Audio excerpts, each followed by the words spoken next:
Good morning friends. तो आज की वीडियो में हम बात करते हैं इंडिया और पाकिस्तान के बीच के रिलेशन के बारे में। दरअसल हम बात इसलिए कर रहे हैं क्योंकि इंडियन आर्मी और पाकिस्तान आर्मी के जो हायर ऑफिशियल्स हैं उनके बीच में मीटिंग हो रही है, because there is some disturbance on the LOC, right. So LOC के बीच में जब भी कुछ गड़बड़ होती है तो डेफिनेटली टॉक होती है। अगर हम हिस्टोरिकल पर्सपेक्टिव से बात करें तो पाकिस्तान का जन्म ही लड़ाई में हुआ है, राइट। हमारी हमेशा से ये पॉलिसी रही है कि पंचशील के सिद्धांत का हम इस्तेमाल करें। उसकी जो पॉलिसी है उसका हम प्रैक्टिकल तौर पर इस्तेमाल करें, राइट। लेकिन because of some ideological differences and historical differences, there is a conflict. I would say it has been going on conflict between India and Pakistan. अगर हम बात करें 1947 से लेकर अभी तक, तो कम से कम 3-4 बार तो लड़ चुके हैं। Definitely there was a kind of conflict and war situation between India and Pakistan 1947 में itself, right। फिर इसके बाद में 65 में होता है, फिर इसके बाद में 1971 में होता है, एंड 1998 में होता है, and different different right phases. और छोटे छोटे मोटे वॉर तो like I won't say war, but kind of conflict चलते ही रहते हैं। But what is the most important thing today we need to discuss is कि एक कंडेंसियस जो इश्यूज होते हैं कि कौन कौन से पॉइंट्स है जहाँ पर लड़ाई होने के ज़्यादा चांसेस होते हैं इंडिया और पाकिस्तान के बीच में। सबसे पहले आता है बॉर्डर, क्योंकि इंडिया की जो बॉर्डर है वो इंडिया इंडिया की बॉर्डर पाकिस्तान के साथ काफ़ी हद तक शेयर होती है। तो पहला पॉइंट तो आता है सर क्रीक वाला जो इलाका है, रन ऑफ कच्छ का, वहाँ पर कॉन्फ्लिक्ट बना रहता है। फिर इसके बाद में अपन देखते हैं गिलगिट वाला है, बाल्टिस्तान वाला है। फिर इसके बाद में पीओ के है, पाकिस्तान ऑक्यूपाइड कश्मीर है। फिर इसके बाद में सियाचिन ग्लेशियर वाला जो पार्ट है। तो ये बॉर्डर वाला इशू है जो कि हमेशा से कॉन्फ्लिक्ट में लगातार आया है और चलता रहा है, राइट। इसके बाद में दूसरा पॉइंट है वो टेररिज्म का, राइट है। फॉर एग्जांपल पठानकोट अटैक की बात करते हैं तो like it is said that कि पाकिस्तान बेसिकली स्पॉन्सर्ड टेररिज्म। सो sorry, terrorism एक one of the biggest disputes between India and Pakistan. Apart from this, there are a lot of conflict, for example water को लेकर है, right. Indus water treaty जो कि 1960 में world bank ने mediate किया था और साइन की गई थी, उसको लेकर इशू चलता रहता है कि हम कुछ पानी देंगे कुछ नहीं देंगे, राइट। ये वाला इशू रहता है। फिर इसके अलावा डिप्लोमेसी को लेकर इशू रहता है, right. So these are the some most prominent issues.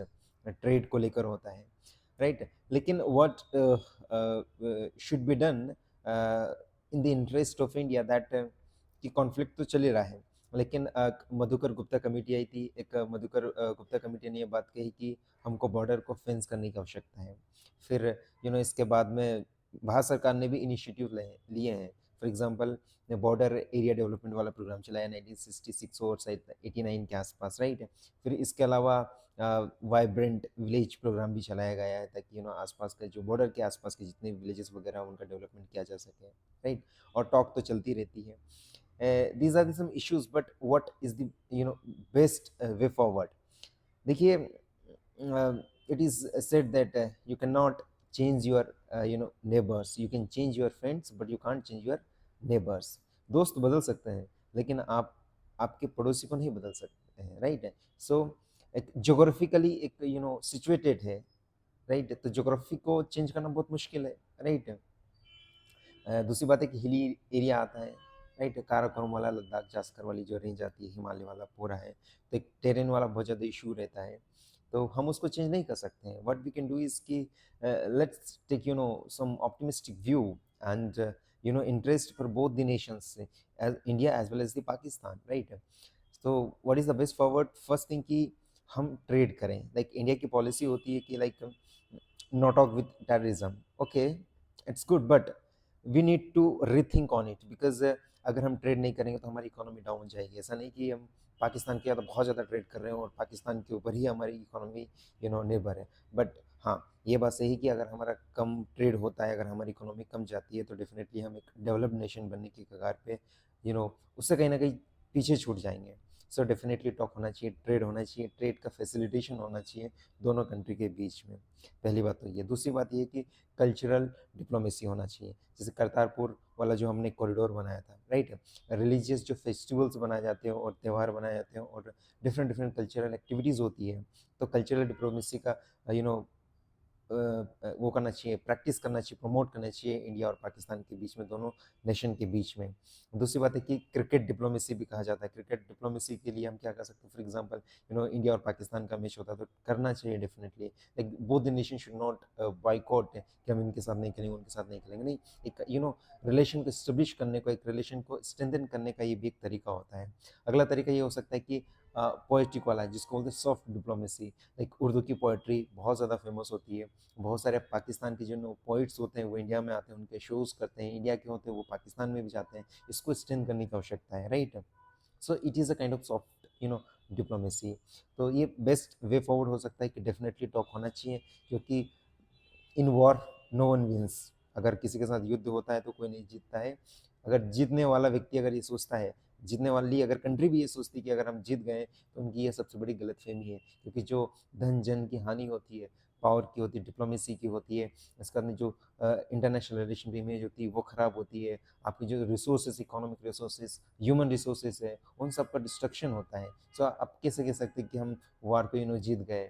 So it is like I would say not mature statement कि हम जीत गए, राइट। क्योंकि कोई भी जीते या कोई भी हारे, ये मान के चलिए दोनों कंट्री की हार होती है। And war is not solution for the war. War के लिए वॉर सोल्यूशन नहीं होता है। उसके लिए definitely talk is the most important table, like most important thing, कि टॉक होना बहुत ज़रूरी बात होती है। बात करने से ही बात बनती है। तो डेफिनेटली सॉफ्ट डिप्लोमेसी और अपनी फॉरेन पॉलिसी, इनको ध्यान में रख के पाकिस्तान के साथ और किसी भी नेशन के साथ स्ट्रेंथन रिलेशन करने की आवश्यकता होती है। So that's all for today's video. We'll see you in the next video. Have a nice day. Thank you.